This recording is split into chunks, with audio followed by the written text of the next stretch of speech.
the roar of the lawnmower and edging equipment. Both are running simultaneously. They rudely interrupted my Saturday morning snooze. A sigh from the other side of the bed confirmed that I wasn't the only one annoyed. Darla sat up, swinging her legs over the edge of the bed. She stretched and yawned simultaneously. Sorry, Brian. I totally forgot. The boys wanted to begin working in the yard early so that everything would be ready for evening. She shook her blonde hair on her way to the bathroom. The thin cotton nightgown stuck to her as she moved provocatively. Even after 20 years, she still looked great. Today was my birthday. It was a tradition to have a BBQ and invite the entire world. Well, maybe not the entire planet. Only family, friends, and neighbors. Still, for a birthday celebration, it felt a little overkill. We had to borrow a few grills and smokers simply to get through everything. Even though it was meant to be my day, I always felt compelled to do the most of the cooking. I wasn't very good at it, but everything worked out as intended. The finest part about it all was that the chef's left hand was constantly holding a cold beer. I needed to keep my right hand free for grilling.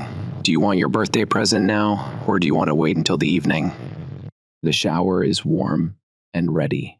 Darla smiled and peered out from behind the bathroom door. The nightgown was gone, and she was being coy. I will see you tonight, little lady. Right now, I'm heading downstairs to assist the lads. I will take a shower later. Todd was 18, and in 2 months he was leaving for the University of Texas. Terry was a year younger and already earned a scholarship to Auburn. They were good sons, and I gave Darla all credit for raising them properly. I believe the only things I had directly given them were a pleasant house and a strong work ethic. I'd always regretted not being a better, more involved father for a few hours. We meticulously cleaned the yard and patio before firing up numerous grills. I planned to start smoking the ribs first. Burgers, hot dogs, and steaks could be cooked as needed, but ribs required extra care. Todd started the smoker, and Terry spread the dry spice all over the meat. Damn. Given how things were going, I could have just sat back and let them handle it this year. Darla came just as we were finishing up our preparations for 2 sisters who were scheduled to come over and help her with everything. Today, we had to feed more than 50 individuals. It's funny how friends usually show up when there is free food. I was 40, but I felt like I was 20. Next month, Darla and I will celebrate our 20th wedding anniversary. It'd been a good marriage. The sex wasn't as hot as in the beginning, but it was still fantastic. It appeared to have ended around a year ago, just after Darla began working. Fear of an empty nest had driven her out of the house. I was satisfied as long as she was happy. We didn't need the money, but she required social connection. The lads and I went for a shower. I had a beautiful new shirt for the event, which my mother had brought earlier in the week. It wasn't my style, but I had to wear it. I resembled a Hawaiian pimp. Darla sensibly insisted I wear an apron. Of course, I had a great one that stated, "Do not kiss the cook." It was not long before our guests arrived. Some people brought food, gifts, and beverages.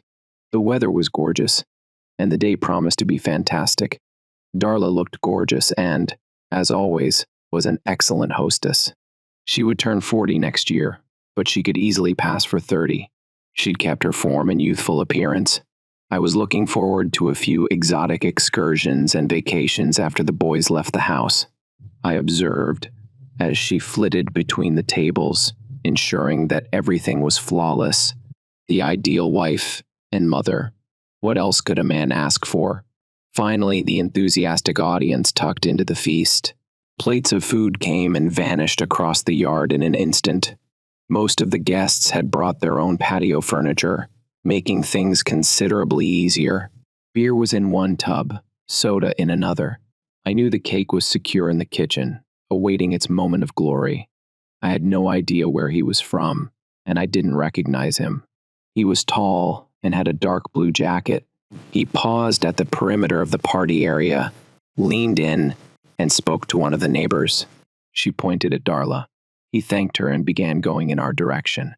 Darla watched him approaching and became slightly nervous. I didn't say anything as he passed past me. Darla Connors. My wife nodded and replied, "Yes." He handed her an envelope that he had removed from the inside pocket of his jacket. Darla Connors, you have been served. That was it. He turned around and departed as quietly as he had entered. By now, of course, everyone at the gathering was watching. Darla stood motionless. Her face showed no emotion. She looked at me, then slowly turned and walked back into the home. I watched her go without saying anything. The guests' regular conversation subsided into hushed murmurs and whispers. In a frantic attempt to relieve the strain, I called out, "Does anyone want more ribs? Come get them." Todd and Terry came up to me. "What the hell is going on?" "Dad?" Terry tried to keep his voice quiet. All I could do was shrug. Todd moved toward the house, but I reached out and touched his arm. He paused as I shook my head, indicating no. "Why don't you ask whether we need more beer or drinks?" When the conversations in the yard became more typical, I relaxed a little. 10 minutes later, I thought it was time to speak with my wife face to face. I never had the chance. Dad and Mom are departing in the Mustang. Terry pointed to the front of the house. My black Mustang convertible was going faster down the street than it should have. The backyard fell silent again as everyone watched her drive away. Darla generally drove the minivan, which was parked inside. The Mustang had been the most convenient choice. There were many unanswered questions, but I figured they'd have to wait until my wife got home. Following then, everything went downhill. Darla's sister, Peggy, brought out the cake, and I made a poor attempt to appear cheerful without Darla. It felt as if a mist had settled over everything. Friends and neighbors were the first to depart. Family members stayed a bit later to help with the cleanup, but there was soon nothing left to clean up. Surprisingly, Darla's quick departure never came up in conversation. Everyone made an obvious effort to avoid mentioning it at all. I was alone with my 2 sons, and the house was silent. They both stared at me, seeking a sign or explanation. I had nothing to contribute. I sat on the couch alone while they went to bed. By daybreak, I was still there. Todd and Terry awoke early and began the day by returning the barbecues and other equipment to their neighbors. The aroma of fresh coffee finally drew me up from the couch. Darla hadn't returned. Whatever was in the envelope had to be serious. I tried calling her cell phone multiple times, but it was switched off. Of course, I hadn't gotten much sleep that night, trying to figure out what was going on. The boys finished returning everything and departed. It wasn't hard for them to figure out that I liked to be alone. A long, hot shower helped, although not significantly. There was not much I could do on a Sunday. Tomorrow, I'll see if the police can help. I knew no cops or detectives, but I did have a few pals at the courts. Hopefully, they can point me in the correct way. We had a credit card and a debit card. The debit card was used for everyday expenditures, whereas the credit card was saved for major purchases. We paid off both cards each month. If Darla had an issue, she would have had to use one of them. Credit card purchases normally reflected in the bank account within a couple of days, whereas debit transactions appeared within a few hours. I first investigated the credit card activity and discovered nothing. In contrast, the debit card told a different story. Approximately 2 hours after Darla left the house, she purchased petrol on the Pennsylvania-Ohio state boundary. 2 hours later, she made a minor transaction in Illinois. The last recorded transaction was a $300 withdrawal from an ATM in Cedar Rapids. I was on my 3rd cup of coffee when I realized she wasn't coming back. She wasn't wasting time. She ran away. I loved my wife and didn't want to hurt her, but I also didn't want to encourage whatever she was doing. Even though it was Sunday, I was able to cancel both cards in about 10 minutes. About an hour later, I called the police and reported that my Mustang had been taken. I did not inform them that my wife had taken it. I explained that a bank card was inside the car and had been used in 3 separate states on the way west. I was uncomfortable lying to the cops, but I decided it was the only way to gain any kind of attention. It was a poor move, but they appeared more concerned with getting rid of me than with asking too many questions. I rapidly took inventory of the house and the only items missing appeared to be her pocketbook and a tiny travel bag. I had no idea what she had placed inside it for hours. I agonized with myself about what to do with her cell phone, now that I had canceled the cards. I was hoping that would prompt her to call home and explain everything. I never found time to eat lunch. Before I knew it, it was dinner time, and my sons had brought home a few pizzas. There was still a lot of food left over from the day before, but I had to admit the heated slices were tasty. We finally had the opportunity to discuss what had happened. I told them what I knew, and they expressed their support. That night, I slept in my own bed. Darla never called. Todd and Terry worked for a local tree trimming firm during the summer. It was a difficult job, but they seemed to cope well and relished the macho image that came with it. I waved to them from the porch as the Jeep drove away down the street. After finishing my coffee, I strolled back into the empty house, still trying to figure out what went wrong. I called work and requested a week off. I was already growing tired of that work, but it paid well. I have gravel from one of the nearby quarries. It was hot and messy work, but it required few decisions. I just picked up the cargo, delivered it, and received my compensation. Darla eventually began working at Prescott Casualty. We went to a couple workplace gatherings. They threw parties and picnics, where I met some of her coworkers. I had just noticed we hadn't been to any gatherings in the last 6 months or so. In fact, she never mentioned them. They were significant to her when she first started working there, but now they're not. I'm not very good at remembering individuals I meet, but I do recall Bob and Margie Gilson. Bob was a carpenter, and Margie worked in the same office as Darla. It seemed like a decent idea to contact Prescott's company. Margie, this is Brian Connors. Have you got a minute to talk? Hello, Brian. I'm very busy right now. I hope this isn't anything important. Darla did not come to work today, did she? No, we didn't expect her to. Oh, seriously? Why is that? There was a lengthy delay on the other end of the telephone. It was clear that Margie was uncomfortable talking to me. Brian, I don't believe I want to talk about any of this with you. I think you should speak with your wife. I would want to, but I'm not sure where she is. Another extended gap ensued. Brian, I apologize, but I have a lot of stuff to complete. I have to go. Before I could say anything more, she hung up. Suddenly, I had the impression that something was going on in Prescott, something Darla did not want me to know about. This would explain why we had ceased attending workplace gatherings. She was worried that someone would say or do something that would expose her or raise suspicions that she was doing something wrong. I got a cold drink and went out onto the porch to think. For the previous few months, I had seen a few things, but I hadn't paid close attention to them. Darla had been working overtime a couple times every week. It wasn't enough to generate any serious concerns, but it had become a regular occurrence. She stopped talking about work when she got home, and we gradually separated ourselves from her coworkers. On the other hand, she had not changed her appearance or style of dress. She hadn't bought any new clothes or beautiful lingerie, as far as I could tell. There had been no strange calls or emails. I trusted my wife, so there was no reason to question her actions at home.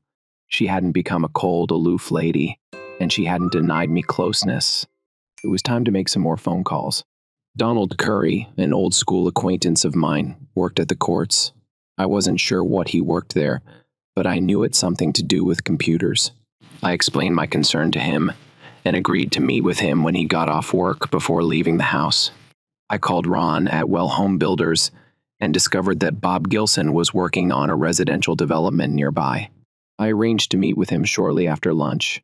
I always complete my Taco Bell burrito, but today I barely ate half. I was thrilled to speak with Bob when I arrived. The construction crew was still on its lunch break.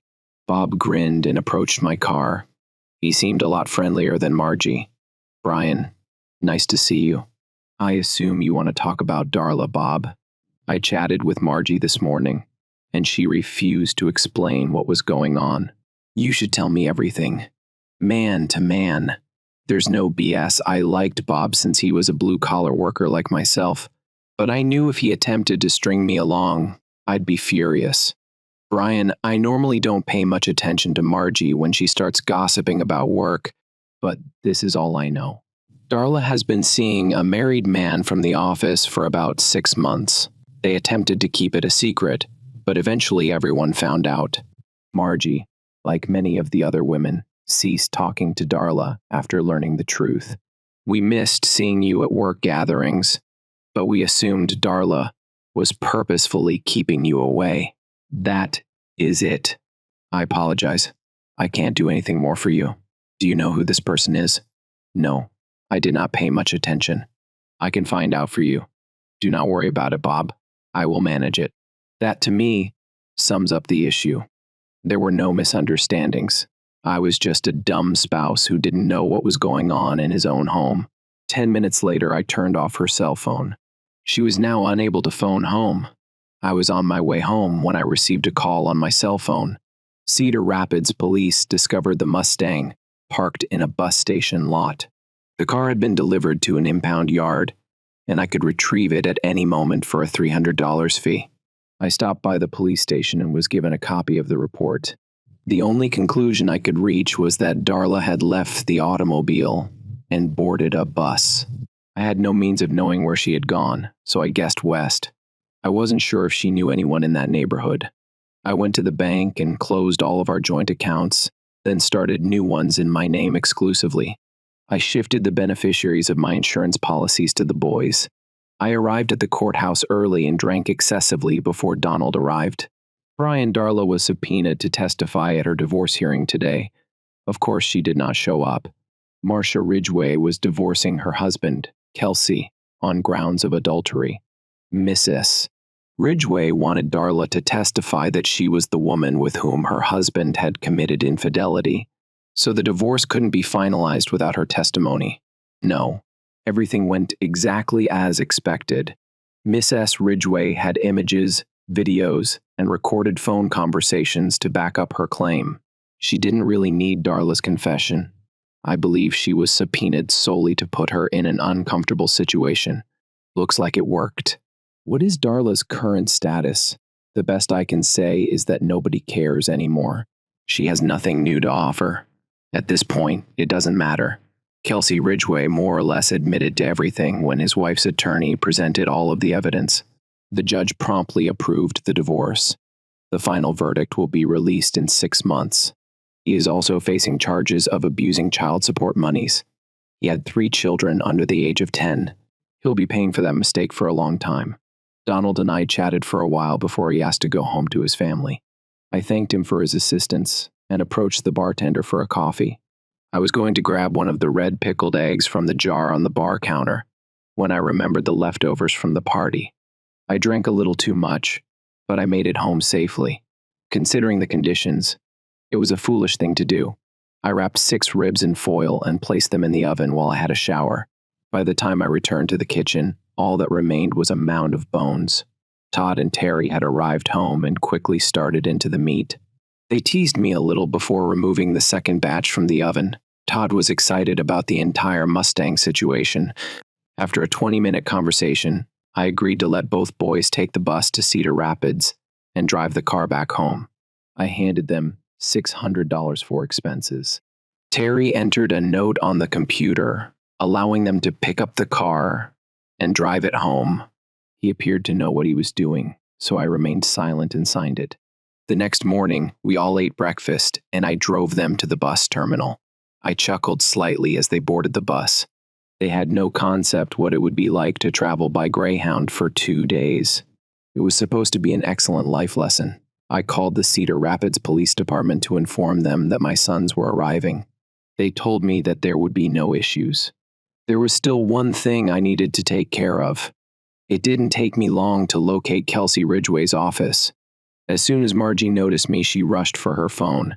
It was too late. I didn't bother to introduce myself. I just began hammering his head and shoulders. He made a few weak attempts to defend himself, but he ended up on the floor behind his desk. I kicked him in the groin a few times before the security guards grabbed me. He was drenched in blood, and I felt much better afterwards. Everything happened so swiftly that I had no idea what was going on. I was in a police station, facing a judge, and on my way to county jail. There was no trial, only the judge and me. I had 60 days, but I didn't care. At the first opportunity, I called the lads and informed them. I swear I could hear Terry giggling on the phone. The house could probably remain uninhabited for a few days. Well, it wasn't precisely like what you see on TV. It wasn't a walk in the park, but I never felt like my life was in danger or that I was about to be raped. It was mostly a group of ugly old farts who didn't know how to get along with others, as well as a few dumb kids. The kids and the old farts didn't mix well. I had no prospect of having my own phone. I ended up sharing one with a 300-pound gorilla named Jocko, who had thrashed his wife after finding her in bed with his brother. I didn't know what happened to the brother. Jocko and I got along nicely. Of course, I chose the top bunk. The food in the cafeteria contained more carbs than I preferred, and Jocko was more than willing to help himself to everything I didn't want. Aside from the fact that he farted more than any male in the state, he made the ideal cellmate. 3 days later, Terry and Todd came to see me. The drive to fetch the automobile had gone smoothly, but they didn't want to take another bus ride anytime soon. They had no new information on Kelsey or their mother. They brought me 2 packs of cigarettes. Even if I do not smoke, Todd stated he thought they might be beneficial for trading. He had certainly seen too many movies. When I delivered them to Jocko, he was ecstatic. He stated that he needed to smoke to reduce weight. I had no trouble leaving the boys home alone, and it appears that no one else did either. Todd went for school a week before I was released from jail. He drove the minivan and left the Jeep for Terry. Terry and I celebrated my return home by visiting Red Lobster. He was excited to begin his senior year of high school. Unfortunately, he would have to do it without me. I had different plans. Margie couldn't believe her eyes when I passed by her desk the next morning. I winked at her and returned to Kelsey's office. 3 hours later, I was back on a bus bound for county jail. This time, it's for 6 months. Terry found it humorous and quickly called his brother in College Station. Jocko welcomed me with open arms. Doug. This time, I did a better job with Kelsey. I suppose I broke something. Of course, I never received any feedback, so I couldn't be certain. I was sacked from my job. It was a big surprise. Fortunately, I had enough money stashed aside to pay my housing and living needs. Terry took care of everything without trouble. Aside from Terry, my family paid me regular visits. Terry made certain I always had cigarettes for Jocko. Darla's sisters came to see me and offered their grief. Neither they nor anybody else in the family had heard from Darla. In fact, we spent Thanksgiving and Christmas as a family in jail. I had 1 month till my release when I lost Jocko. Fortunately, I did not lose him. He just got out before me. His wife and brother had moved to Florida, and he had no idea what he would do. Terry believed it would be ideal if Jocko lived with him till he was back on his feet. He even offered him a position with the tree trimming company, but Jocko decided he'd rather move south, where it was warmer. The night before Jocko left, I considered going to Florida. Kelsey Ridgway was found battered nearly to death in a downtown alley. He informed the police that he had been attacked by a monkey. I thought it was hilarious because I had a strong alibi. After my release, I determined I was finished dealing with Kelsey. In fact, he no longer worked in the neighborhood, and I had no desire to hunt for him. I signed up for a school to learn how to operate large trucks. It wasn't much more difficult than the dump trucks I was used to. I needed to kill a few months before Terry started to Auburn, so I spent them fixing up the house. I wanted to sell it, but it was in both of our names, and I did not want the added headache. No one had heard from Darla since she left. Terry brought the Mustang with him to Alabama since it was a chick magnet. I'd never been very interested in vehicles, but I wasn't as youthful or attractive as he was. I came across a couple who wanted to buy a house with clouds overhead. I wasn't sure what that meant, but they received a fantastic deal on the pricing. Their lawyer told them that Darla's signature was not required, and I wasn't going to disagree. I just wanted to be over with it. Plain and simple. I used the down payment to purchase a trailer. Before I knew it, I was on the road, free. I never filed for divorce from Darla because I couldn't see the point. I was not interested in marrying again. You don't meet many interesting women in prison, and Jocko had directed me to an option. Darla didn't want to divorce me either, because I never received a surprise in the mail. I had no problems finding work. I wasn't in severe need of money, so I could be a little careful about my hustles. I've never transported anything frozen, living, hazardous, or explosive. I also avoided traveling north of the Mason-Dixon line in the winter. I quickly learned all of the tactics of the trade and thoroughly enjoyed my new life. While shipping agricultural equipment to South Dakota, something remarkable happened. It was June, so the weather was not a concern. I unloaded my luggage and drove south about 10 miles off Highway 90 before stopping at Belly Up Diner. It was a total hole in the wall, yet the parking lot was full of large trucks and cars. The highlight was the all-day breakfast, unrivaled in both size and flavor. The majority of the customers were locals, but it appeared that a few truck drivers made an extra effort to stop here. I simply asked the waitress to bring me her favorite food and some coffee. 3 large-screen televisions were showing 3 separate shows, none of which anyone was actually watching. The TV closest to me was largely showing political advertisements, and one of them piqued my interest. John Hemingway was running for the USHOUSE of Representatives. He was attractive and appeared to have a keen tongue. His new wife, Darla, was behind him, dressed like Jackie Kennedy and smiling broadly. My Darla. My thoughts were interrupted when the waitress placed the largest dish of food I'd ever seen in front of me. Here you go, huge man. Do you need anything else? Tabasco. The hot sauce was hidden under the pepper shaker. Betsy, my waiter, chuckled gently as she transferred it from its hiding place to my plate. So, is that it now? Almost. Who's the woman standing next to the slick politician? She snorted lightly. This is Hemingway's new arm candy. He required a white to run for office. There were whispers that he was not entirely straight. If you get my drift. I began pouring Tabasco on my mound of food. She seems a little too elderly to be arm candy. I suppose you can't be too fussy when you're in a rush. Still, she's attractive. And I believe older ladies make better lovers. Don't you agree? She definitely looked good. Her blonde hair was now chestnut brown and styled like it had just been done at a high-end salon. Her makeup was immaculate, and the outfit fit her like a glove. Well, not quite a dress. More like a tailored outfit. I pulled my gaze away from the television and realized that my waitress had returned to work. The food was superb, and it was easy to understand why. The parking lot was full. My coffee cup was replenished twice before I finished my plate. The pie looked tempting, but I didn't have enough room. Betsy took my empty plate and placed the check in front of me. Is he going to win this election? Not if we can help it. He has the support of Sioux Falls' wealthy residents. None of the locals want to do anything with him. But we don't have enough votes or money to stop him. I chuckled as I took out my money clip. Do you know something? Are you certain they're genuinely married? Yes, it was shown on television as if it were a reality show or something. There will be no honeymoon, however. They stated they would wait until he became office. I was still smiling when I placed a 10 on the table. Mister, please tell me what you're thinking before you go out that door. I'm not searching for problems, and I don't put my nose where it doesn't belong. But I'd like to ask you a favor. What is it? Can I catch a couple of hours of sleep before hitting the highway?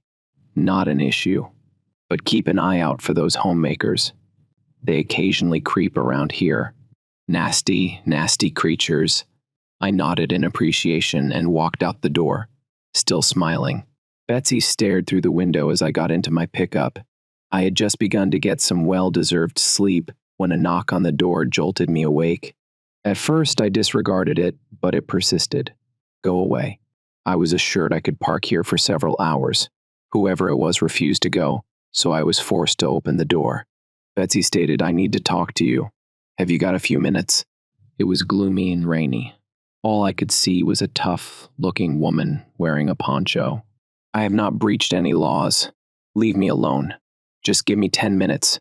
She seems determined. Sorry, lady. I am not interested. Go find somebody else. I am not a homewrecker. I need to talk with you about Hemingway. Meet me inside in 10 minutes. That appeared to settle her down. She closed the door with a faint smile on her face. It would have been simpler to just let her sit in the truck, even if she was drenched. As I put on my rain jacket, I checked my watch. I had only slept for 3 hours. The restaurant was still rather crowded. Near the entryway, there was a storage area for all of the rain gear. In a few months, it'll be packed with winter coats and boots. She was sitting in a booth near the window, clutching 2 cups of coffee. Her hair was straight and shining black, with a thin white streak on the side. Her tanned, weathered appearance suggested she was an outdoorsy type, sun-kissed and far from pampered. Actually, girl was not the best word to describe her. She had to be at least 35 and possibly above 40. The style was finished with high cheekbones and a makeup-free complexion. I sat down and offered my hand. Brian Connors. Sally. Wilmot. Want something to eat? No thanks. I just had the house special about 3 hours ago. I do not think I'll be hungry for a long, she replied with a courteous grin. Betsy mentioned that you might know something about Darla Hemingway. I wanted to speak to you before you departed. What the hell is the big deal with Darla Hemingway? My brother Franklin is running against him in the elections. Ah, I see. That is personal business, not precisely. Franklin protects the interests of local residents, farmers, ranchers, and Native Americans. Hemingway looks out for Sioux Falls merchants. We are not anti-business, but we believe that if Hemingway is elected, many people will be unhappy. Okay, but I don't get what his wife has to do with all of this. We do not know either. All we know is that something is wrong. Our election committee attempted to perform a background check on her, but found nothing. His campaign crew will not provide any information on her. Perhaps it is nothing, but we are already desperate. And Betsy mentioned that she thought you might know something. I guess one shouldn't play professional poker if a waitress can read me so easily. She leaned back in her chair. She was correct. Do you know something? Will you tell me, or will I have to force it? I finished my coffee and smiled. I found her words amusing. Actually, it was very funny.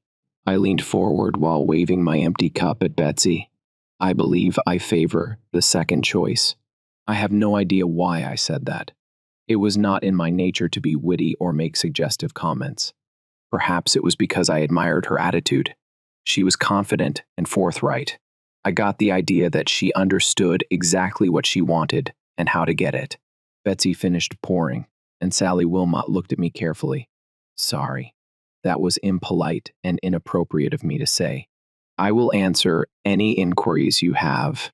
Sally covered her mouth with a hand and chuckled softly. It's okay, Mr. Connors. I'm not easily flustered. And I thought your response was very cute. I should not have stated my inquiry that way. Okay, good. That means the second alternative remains on the table. Hell no. How do you know Darla Hemingway? She's my wife. We've been married for more than 20 years and have never divorced. I haven't seen her for a couple years, but unless she got divorced without my knowledge, we're still married. Sally appeared speechless. She said nothing at all. She just sat there, staring at me. What last name did she use? She married under her maiden name. She paused for a few seconds before speaking. Oh my God. Her maiden name was Connors. The witch did not even bother to hide it. Hallelujah! Of course. Betsy rushed over to me, and the entire diner turned to look at us. I was a little embarrassed by the attention, but Sally appeared delighted. Sally jumped up and kissed Betsy directly on the lips. Then she crossed the entryway and took out her cell phone. Betsy blushed slightly and leaned closer to me. What the hell were you saying to her? I haven't seen her that excited in 5 years. That sly, smart-ass side of myself, which had been dormant for years, suddenly emerged. I looked at Betsy and told her, "You are the love of my life, and I am going to marry you." She immediately recognized it was a joke and slapped my arm. Are you going to tell me what's happening? No, let Sally tell you. I'm heading back to my truck to see if I can return to work. It was lovely to meet you, Betsy. The rain stopped, but I never returned to my truck. Sally grabbed my arm as I was halfway there. You cannot go quite yet. You need to talk to Franklin. It will not take long. Only a few minutes. I truly want to be done with all of this. I now regret telling you anything. How long will it take him to get here? He'll meet us at my apartment. Do you want to ride with me or follow in your truck? I will follow you. I felt better knowing I wouldn't have to rely on another person's ride. Sally's Jeep appeared to be at least 10 years old, and possibly older. After traveling 3 miles on pavement, we turned onto a decrepit gravel road that led to a similarly worn-out house. The place was well lit, indicating that someone was home. There was no lawn, only gravel and not much of it. I attempted to avoid the muck, but it was not easy. There were no other vehicles around, so I figured Franklin was still on his way. Just inside the door, there was a storage area for outerwear and boots. It sounded like a fantastic idea, especially since there were already several coats and boots heaped up. The layout was unique, mainly because it resembled a school rather than a living room. Instead of tables, desks were used instead of table lamps. There were computers, and 3 youngsters were staring directly at me. Hey, this is Brian. He's come to help Uncle Franklin. Sally entered the kitchen and started making coffee. I made a small nod to my audience. Rather than saying hi, I felt a little embarrassed in these conditions. I looked around the room and saw nothing that indicated Mr. Wilmot's presence. Having 2 sons myself, I could tell the boys were roughly the same age. I think they were 16, 17, and 18. There was no television and no music. All 3 appeared to be either working on their computers or reading a book. The funny thing was that they didn't resemble nerds or bookworms. They appeared to be normal, healthy, and energetic children. Brian, these are my sons. The oldest is Tracy. The next one is Tyler, and the youngest is Tanner. Each of them smiled and nodded to me in turn. I couldn't help but grin, and my amusement was clear. I got it. It's a little strange that we gave them all names beginning with T. No, that is not what I find humorous. It is merely that I have 2 boys, Todd and Terry. I felt it was an incredible coincidence. Tyler was the first of the lads to speak. Where is your son? That query drew a stern glance from his mother, which he appeared to ignore. Todd studies at the University of Texas, while Terry attends Auburn. That simple statement illuminated the entire room. Tracy suddenly came to life, as if he had been shocked by an Energizer bunny. I'll be departing for College Station in August. How long has he stayed there? What is he studying? Sally finally placed her hand on his shoulder. Slow down, boy. Slow down. I'm sure Mr. Connors has time to answer all of your inquiries. Tracy had a full football scholarship and was already enrolled. Tyler had been admitted into the U.S. Naval Academy in Annapolis and was scheduled to graduate in a year. Sally's spouse was in the National Guard and was murdered in the Persian Gulf 5 years ago. She did not go into depth, and I did not urge her. Tanner, the youngest, had not chosen what he wanted to do yet, but his mother made sure he completed his education. I had no idea what was holding Franklin up, so I spent the next hour chatting with Sally's sons about everything under the sun. Sally simply stepped back and watched, as I spoke to them in the same way I would with my own boys. Spending time with her children reminded me how much I missed mine. Finally, Franklin Hunnicutt arrived with 2 aides. Following introductions, Sally returned the boys to their work, while the adults gathered at the kitchen table. Apparently, they had some reservations about my claim to be Darla's husband, but it wasn't serious enough to debate about. As I stood to leave, I thanked Sally for the coffee and told the lads how lovely it was to meet them. Sally was not having it. Damn it, Brian, sit down. The remainder of the table sat silently. Sally assumed control of the discourse, as if she were running for office. Brian, do you have a marriage certificate or something to show your marriage to Darla Hemingway? It simply took a few seconds for me to pick out a wedding photo from my wallet.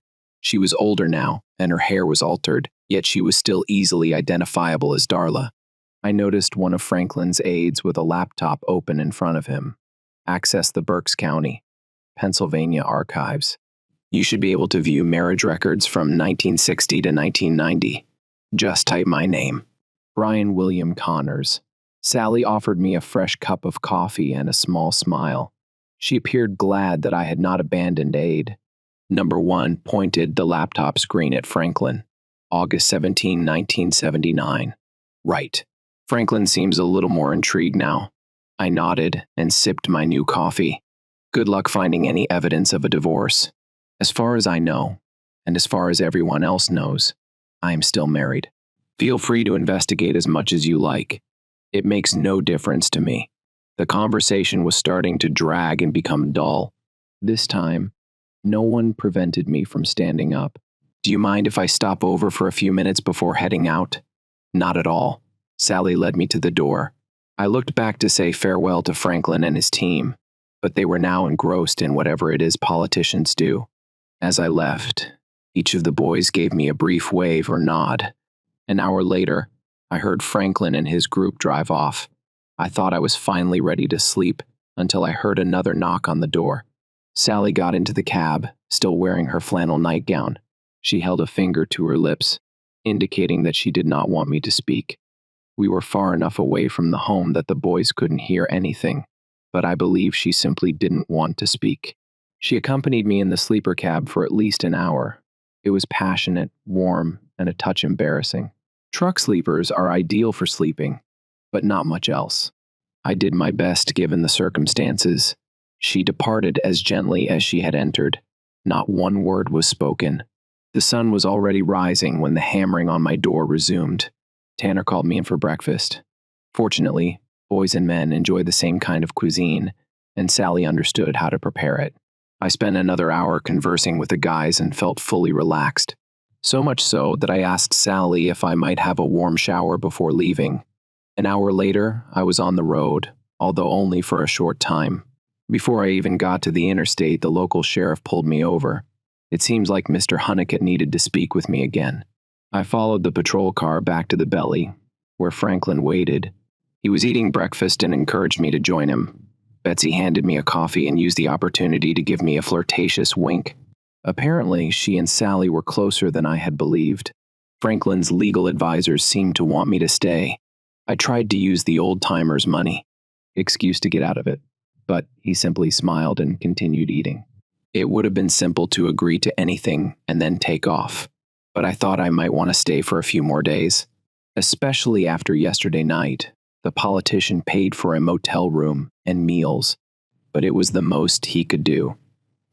It was a nice opportunity for me to do some washing and pay my payments at the bank. The Wi-Fi was excellent. I sent the boys a few emails and paid all of my expenses. Sally strolled in as I was just getting the second load of laundry out of the dryer. I've never seen a woman look so good in pants. She had 3 children and still maintained a great physique. Her blue Oxford shirt was not tucked in, but instead tightened at the waist with a silver belt. Her skin glowed, not from sweat, but from inherent brilliance. She was a really lovely woman. "Brian, what the hell are you doing?" I shrugged innocently, folding the laundry. "You were meant to have gone by now. Remember, you said you were leaving this morning. Everything changed. Your brother requested me to stay for a few more days. I just came to you last night because I expected you to be gone today. I won't be able to see you thereafter." She paused, searching for the appropriate words. She seems to have expected nothing more than a one-night stand and had no idea how to deal with it. Her agitation amused me, so I felt it was the perfect opportunity to have some fun following my morning conversation with Franklin. "I'm seriously considering buying a property and staying down here permanently." I made sure to express it with just enough conviction to sound credible. "That is complete BS. I can smell it from a mile away. What's actually going on?" I directed Sally to a bench near the dryers. "Your brother urged that I stay for a few more days until they devised a plan to take down Hemingway. I pledged to stay out of your way and away from the lads until he is finished. I wasn't attempting to embarrass or make you uncomfortable. That is not the problem, Brian. The boys like you. They wanted to know when you were coming back. They were a little disappointed when I informed them that you were going. Tyler even suggested that I ask if you may remain a little longer. Sorry, I was simply trying to be friendly. They reminded me of my own boys, and it was easy to communicate with them. I did not intend to give you any trouble. Of course, coming to your truck last night did not make things any easier. You certainly made things more complicated. That remark got me a friendly poke in the shoulder and a smile. Why did you come to see me? Sally shrugged, looking little ashamed. I am not sure. It has been 5 years since my hubby died. 5 years without comfort or desire. It simply felt like the proper opportunity. Especially because you were scheduled to leave today. Her irritability gradually returned. Why the hell didn't you leave? I picked up the perfectly folded laundry and delivered it to her, then gathered the others before returning to my motel room. She lingered at the door for a second before pressing a finger to my lips, as she had the night before.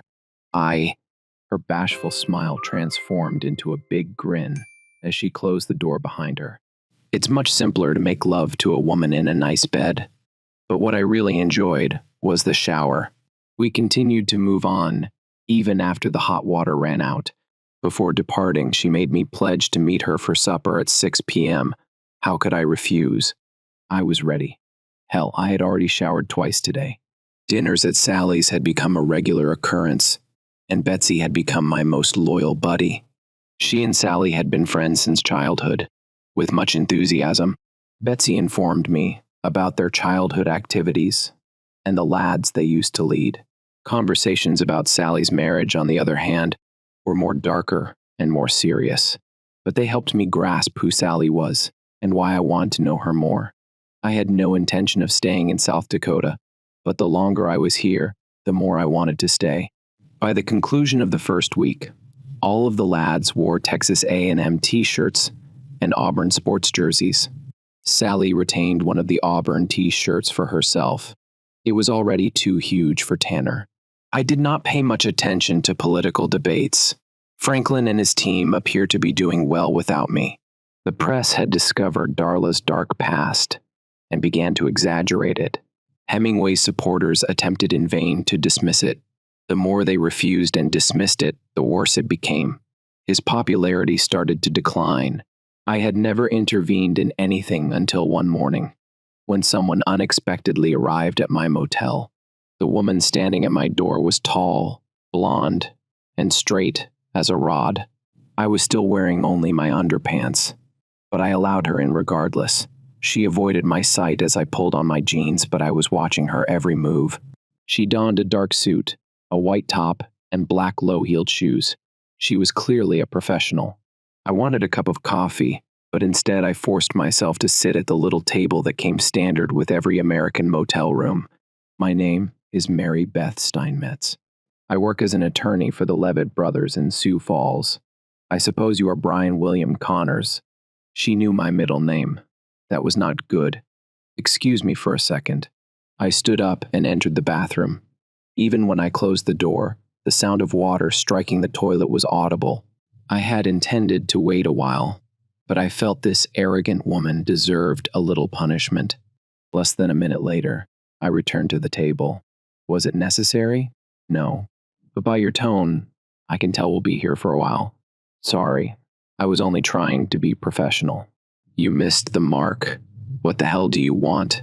Our firm serves the interests of John Hemingway. We have found that your marriage to Darla Connors was never formally dissolved, and we are attempting to resolve this situation. How? There are laws in this state that allow for the accelerated dissolution of marriages in certain situations. We feel we can use these laws with your assistance. You want me to divorce my wife? Yes. So why would I do that? My guest appeared bewildered. I don't think she expected that response. At this point, I'd be pleased to get a divorce on my own terms. I didn't want her to know that. Miss Steinmetz merely sat and stared at me. Miss Steinmetz, could you please explain in straightforward words why my wife and I are no longer living together? Do not sugarcoat it. Simply be fully honest. If you can do so, I'll consider continue this conversation. She leaned back and undid the top button of her blouse. 3 years ago, your wife had an affair with a coworker. When you found out, She went because she couldn't bear to face you or your sons any longer. Since then, she has not spoken to any of you. Is this clear enough? That is good. You hit the nail on the head. So, what is the problem? If you've been following the news, you're aware that Darla and Mr. Hemingway have gotten themselves into some trouble. We can't undo what's been done, but we're hoping to make things easier by getting her a speedy divorce. Exactly. Please remind me again. What am I getting out of this? Freedom, damn it. I'm content with the way things are right now. You'll have to show me how my life improves, not merely how it returns to the way it was. Mr. Connors, what do you want? Do you need money? How much? Give me something to work with. What are the terms of the divorce you are offering? There are none. That explains why it can be completed so quickly. No money crosses hands. No property is divided. There are no custody difficulties. You both leave with what you have. Neither of you owes the other anything. It's neat and finished. How long will this take? Less than 90 days. Does this indicate it will be finalized before the election? I believe so. She acknowledged it, but was not willing to participate. Do I need to visit my wife? No. In fact, we'd rather you didn't. Do I have to stay here until it is finished? That inquiry prompted my guest to say yes. Fine. I'll agree to this on one condition. You must cover my housing and meals till everything is resolved. Mary Beth Steinmetz instantly smiled. I could tell it went better than she expected. I definitely could have pushed her for more money, but at this moment, just having my freedom would suffice. I can prepare the docs and submit them to you for signatures this afternoon. Is this okay? Perfect. I need to talk with my lawyer, but I don't believe there will be any complications. I did not have a lawyer, but I wanted to contact Franklin first. Your lawyer? Give me your business card. I vow to call you if he has any problems. If you haven't heard from me, please bring me the paperwork. I was relieved when everything was finished since I needed to eat breakfast. I walked her to the door, barefoot, wearing trousers and no shirt. As she was leaving, I saw Sally on the opposite side of the parking lot. Before I got an opportunity to wave at her, she sped away down the road. After a brief shave, I dressed and proceeded to Belize. Betsy poured me coffee and gave me a harsh look. Do I get a chance to explain? Not for me, Mr. Connors. You should come up with a good tale for Sally. The breakfast was warm, but the company was frigid. I finished it as quickly as possible and contacted Franklin. He was not in town, but we spoke for around 20 minutes. He was overjoyed with the scenario and urged me to continue down the same path, but to make sure I had copies of all the documentation. He spoke as if he had complete control over the issue, regardless of how it transpired. I requested him to phone Sally on my behalf. He was still chuckling as he hung up, near Highway 90. There was a big, mechanized car wash. I spent at least an hour steaming and vacuuming the car before waxing it by hand. It took another hour. It would have been easier to pay and get it done, but I needed therapy before going back. I ate at Cracker Barrel. I managed to escape Betsy's anger. This time, she parked directly in front of my room store. Sally got out of the Jeep as I approached, looking little embarrassed by the expression on her face. It was clear that Franklin had called her. For the next 2 hours, she apologized to me. Guilt can be advantageous in certain situations. When she left, Miss Steinmetz returned with the documents for me to sign. For some reason, she also had me accept a $10,000 check. Hemingway's effort continued to fail, but my divorce petition made it through the legal system. Tracy was now living in College Station with a girlfriend who cared for him. I was officially divorced right before the election. Franklin triumphed and promised to compensate me for my assistance. I didn't believe I had done anything wrong, but I told him I would refuse. Even if he handed me his sister in exchange, Sally struck me on the arm again. Darla was not doing well. Following the election, someone decided to accuse her of bigamy. Before they could do anything, she vanished. She was quite good at it. I never got to see or speak to her. I sold the vehicle and purchased a home with a little gravel quarry near Huron. Sally and I married over Christmas, and all 5 of my sons were present. Betsy relocated to a double wide and pledged to take good care of it. The ultrasound revealed that we were carrying a daughter. Thank you for listening to today's stories. If you enjoyed listening, please like and subscribe if you haven't done so already. Also, leave a comment below to share your thoughts on what happened. Take care.